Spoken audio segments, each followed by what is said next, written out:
menoj që kur fituesi i zgjedhjeve nuk është në gjendje me zgjidh një gërç parlamentar në Kuvendin e Kosovës, nuk është në gjendje as me qeverisë vendin. Domethënë, kjo nuk bëhet pa marrëveshje politike, e marrëveshja politike normalisht bëhet me pjekuri politike dhe jo me inate politike.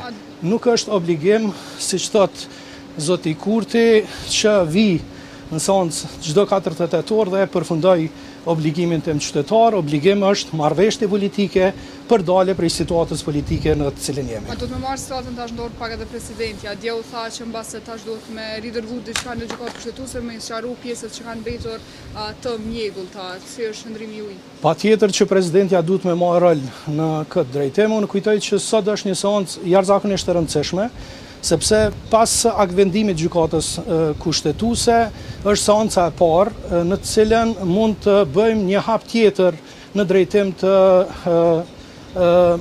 gjykatës kushtetuese prapë të marrë rol, sepse nëse rendi i ditës ndrohet nga vendimi i parë, që është ndruar nga zotëri Deari, atëherë prapë bëjmë shkelje kushtetuese. Kështu që lutem prej lëvizjes vetëvendosje që ta kthej pikën e rendit të ditës dhe të vazhdojmë tutje me seancë parlamentare. Nëse thirreni prej Kurtit sërish në takim konsultativ, do të merrni pjesë meqense i pari shkoi pa rezultat?